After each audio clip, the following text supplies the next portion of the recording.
There's growing concern about the education system in America, and one of the biggest issues is the school grading system.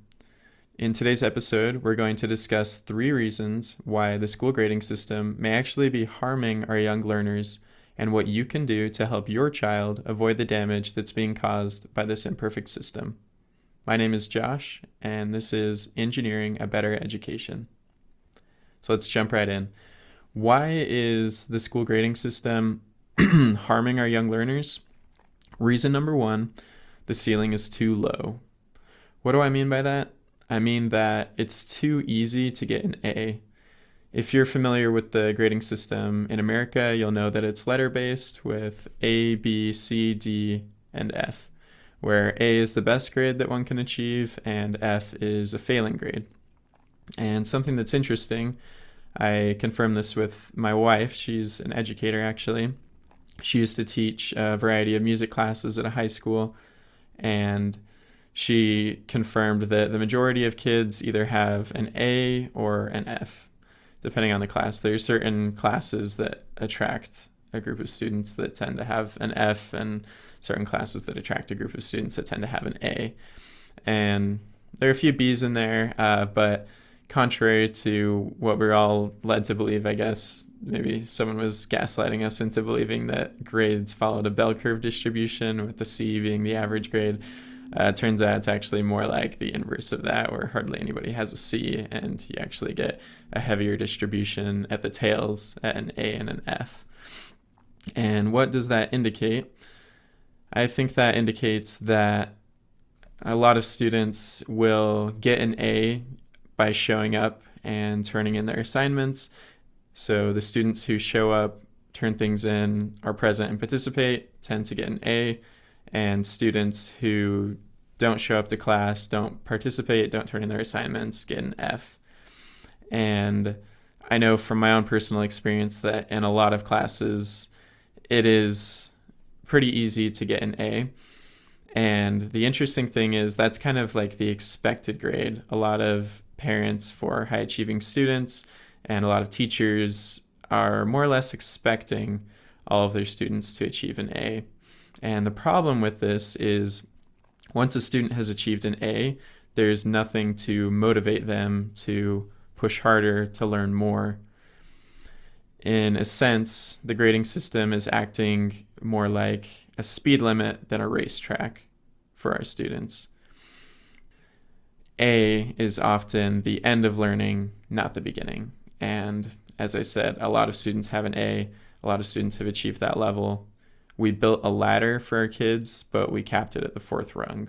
So that's the first issue. And I, from personal experience, have seen this come into play and limit the amount of learning that students achieve. When I was in college during my undergrad, there would sometimes be classes where the teacher would drop the lowest exam score. So you'd have, let's say, 4 exams throughout the semester. They would drop the lowest score. And so a lot of high achieving students would do really well on the first 3 exams and realize, I got an A in the class. There are no more assignments, just 1 exam left. It's going to be dropped. So of course, I don't need to show up and take the exam, which kind of makes sense. But the interesting thing is sometimes there would still be a couple weeks of lecture left, material that hadn't been covered yet that was going to be on the 4th exam. And these students would be like, okay, I got an A, I'm done, don't need to show up to class anymore, don't need to do anything, and would just completely basically check out of the class. And that's really interesting because it indicates that maybe our students are more driven by getting an A and achieving a good grade than actually learning the material that they've, in the case of college, paid to be there to learn. So that's an indication of a deep problem, and also a downfall that comes with having that A so achievable. If we were working in a more powerful grading system, the highest and best achieved grade would actually be something rare and something to strive for, and also wouldn't be what we expect everybody to achieve. So that's reason number 1, the ceiling is too low. Reason number 2 is that there is nowhere to go but down. And this is true if you have a 4.0 GPA, if you're that high achieving student who regularly gets A's in your classes, who expects to get an A. And the problem with this is that the system breeds failure and perfectionism.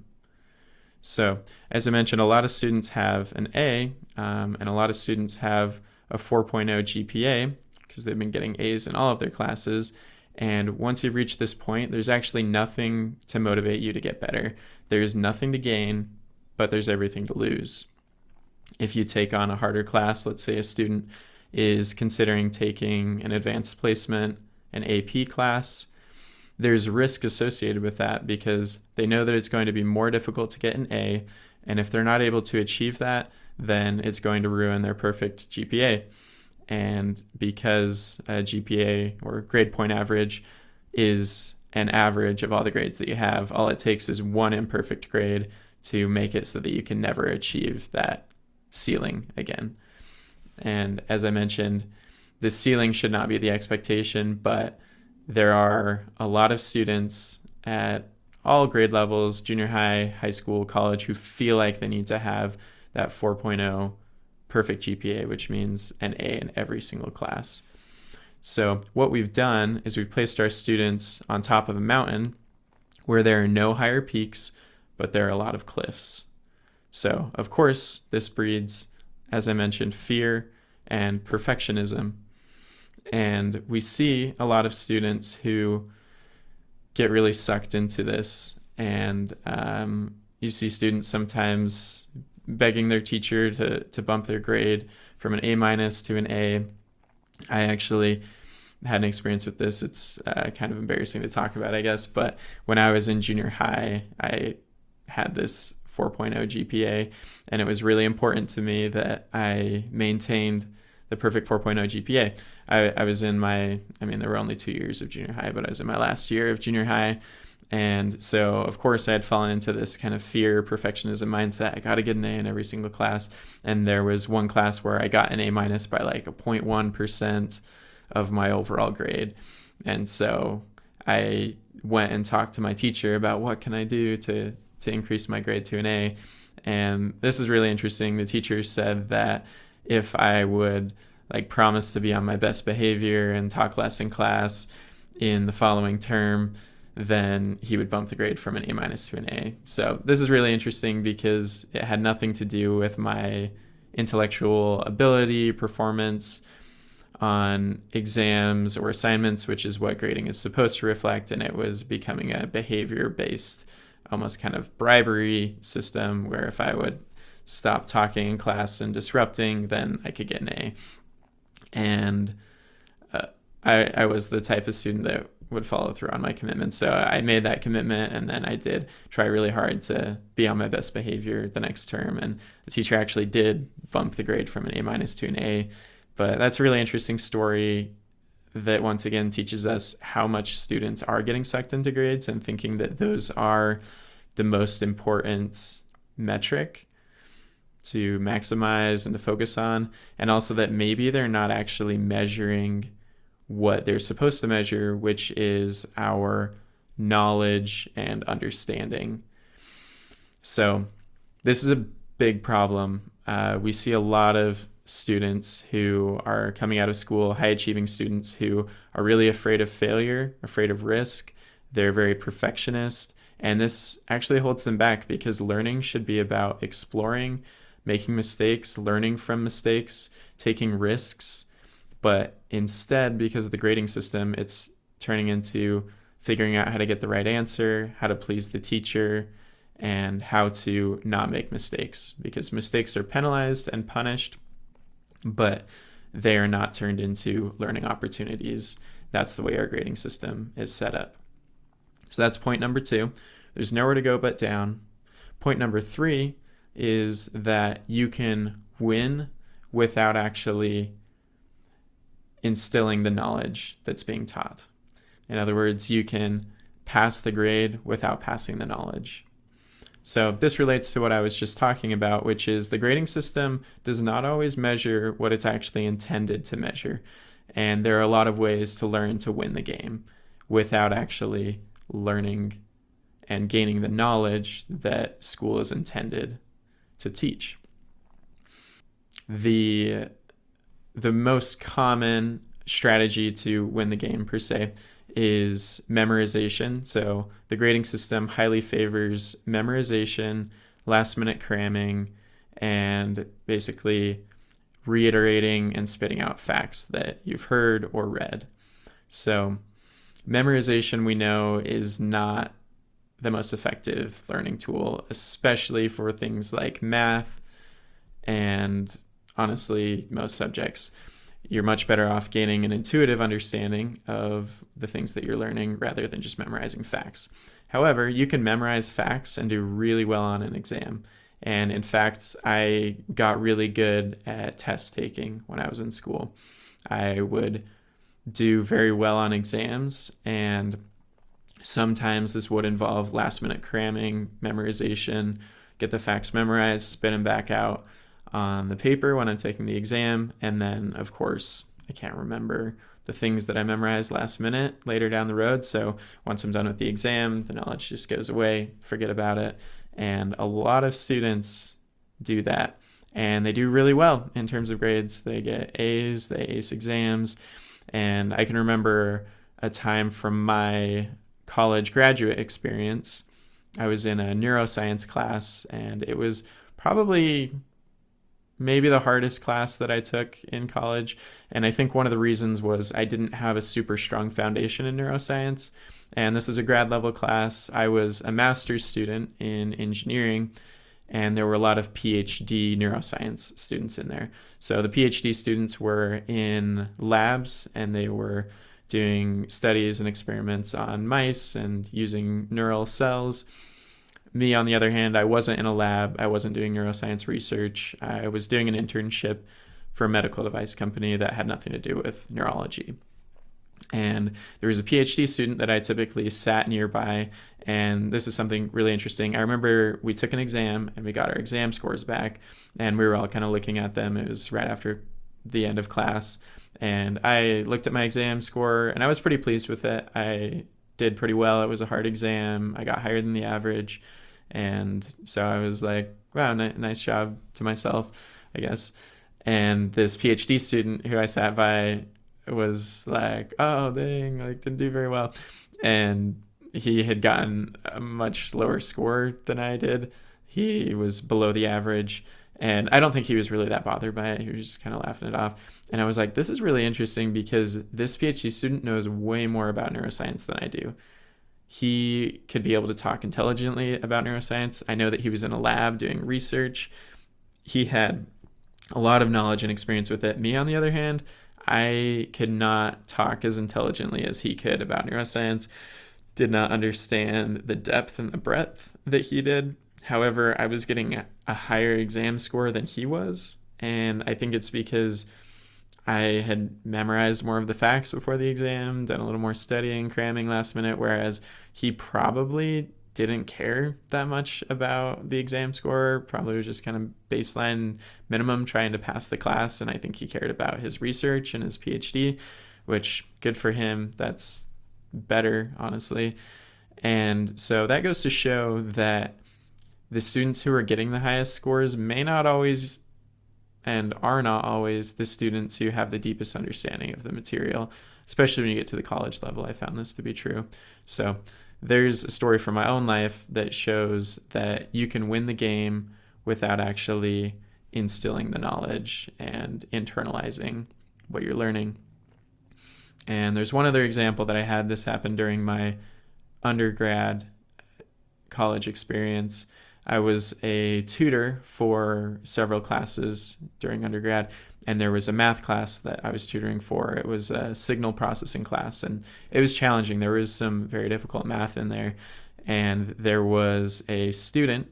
She was probably one of the most dedicated, hardworking students that I know of, and she would come to my tutoring office hours every single week. She would be there the whole time. She would pay really close attention, take a lot of notes. But for some reason, she was really struggling in the class more than most students. Her performance on exams and assignments was below average, and she was struggling a lot. And come to find out, the more that I worked with her, I realized that she had basically been memorizing math throughout her entire education experience, probably starting in the K through 12 years, and she hadn't really developed an intuitive understanding of a lot of math concepts. And I know this is really common. One example was the unit circle, which is used for trigonometry. It helps you remember the relationship between sine and cosine. And there's a way to achieve an intuitive understanding of the unit circle to the point that you could actually, and I know this because I did it once after taking a gap between high school and college, and I needed to remember the unit circle, that students could actually derive it themselves if they understand where it comes from. And just by knowing a few simple things, you can figure out what all of the sines and cosines are of those popular angles on the unit circle.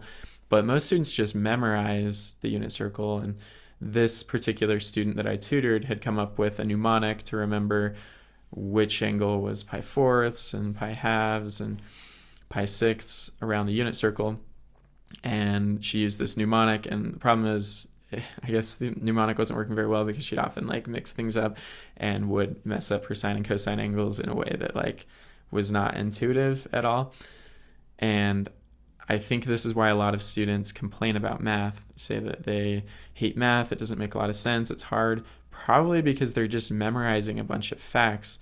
But math is a subject where you need to gain a deeper intuitive understanding of the concepts starting at the foundational level before you can build on it. And math is actually really fun when you have that intuitive understanding and you build a strong base. Math makes a lot of sense. And as I mentioned, it's really fun.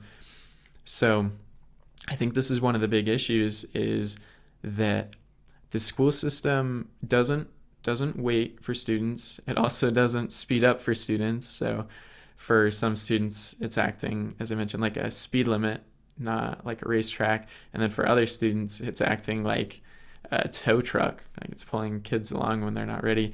And so they don't have the chance to gain this intuitive understanding. And so they got to get an A, right? They got to pass the class. So what's the easiest way? Just memorize the answer to the questions and just figure out some sort of pattern that isn't actually representative of the true understanding, and just reiterate and spit out the information when it's requested on the assignments and the exams. So that's reason number 3, is that you can win at the game without actually internalizing the knowledge. So those are the 3 reasons, and I also promised you that we would talk about what you can do to help your child avoid the damage that's being caused by the flawed grading system. So what I would recommend is shifting students' focus away from grades and onto something else that's more exciting, and it's going to help them more to develop intellectually. So I think this is a lot better than just telling your students to not focus on grades. They need something else to shift their focus onto. So what I would recommend is giving your child the opportunity to work on a self-driven project that solves a meaningful problem, and allow them to invest their time into this self-selected project so that they're not so worried about their grades, so that instead of studying extra math problems for the exam, they can work on this project. So the way this works is it needs to be student-driven. They need to figure out an area that they're passionate and interested about. So maybe this is a hobby, maybe this is the type of videos that they're watching on social media, maybe they're big into mountain biking, they're on the mountain bike team, they watch mountain bike videos on TikTok. So what they need to do is identify a problem that people in the mountain biking world are experiencing. So maybe there's a shortcoming that a lot of cheaper bikes have. Maybe there's some sort of gear that's not meeting the needs that people have for it. But they identify this problem, and it could be anything. There's no shortage of problems to solve. Let me assure you of that. You don't need to be worried that someone else has solved all the problems in the world. There's no shortage. So they identify the problem they want to solve, and then they're going to innovate a solution for that problem. They are going to brainstorm ideas, build some prototype some solutions, and eventually come up with a solution that solves this problem and then offer it to the people who want that solution. And one way that you can motivate your child to start doing this sort of self-selected project is to offer them just a little bit of a prototyping fund, just enough to get them excited. Maybe it's just a couple $100 that they can spend that money to build their project. And I think that for some students, that's going to get them motivated. There are other ways also to motivate a student, but for high achieving learners who are getting really sucked into the grading system and spending too much time studying, this is a great alternative. And if you want help with this, check out the link in the description, because I right now am offering one-on-one mentorship where I will help students identify a problem, innovate a solution, iterate their prototypes, and then implement strategies to market and sell their solution to people who are in need of the solution, who have this problem. And the best part about this process and this mentorship that I'm offering is that the student is the one who's driving the project. They're the ones making the decisions, and they're doing the deep thinking, which really sparks that intellectual growth. I act as a mentor, show them the way, answer all of their questions, and support them through the project and give them a timeline for all of the deliverables or the things that they need to achieve to reach the end goal. And the program is called Design a Product People Want. And if you're interested, as I mentioned, check out the link in the description, and I can set up a call with you where I can answer your questions and help you know more about the program. So just to recap of what we talked about today, the 3 reasons why the grading system is harming our young learners. 1 is that the ceiling is too low. It's too easy to achieve an A, and it actually limits their excellence. Nothing to strive for once they've reached that perfect A grade. Number 2 is that there's nowhere to go but down, which breeds fear and perfectionism, especially for our high achieving students who have that perfect A grade, 4.0 GPA. They are living in fear of losing that, and the opportunity for growth is actually reframed as risk, which is a big problem. And reason number 3 is that you can win the game without actually internalizing the knowledge. You can pass the exam without passing the knowledge. And this breaks the whole purpose of the grading system. It's designed to measure how students' knowledge is growing, but if it's not achieving that, then it breaks the whole purpose of the system. We're not measuring the thing that we're trying to measure. So those are the 3 reasons, and if any of this resonated with you, I invite you to leave a comment below answering the question, what effect has the grading system had on your education, and what do you wish you knew back then when you were in school that you know now? So leave a comment in the description, and also like and subscribe if you enjoyed listening today, and I hope to see you soon.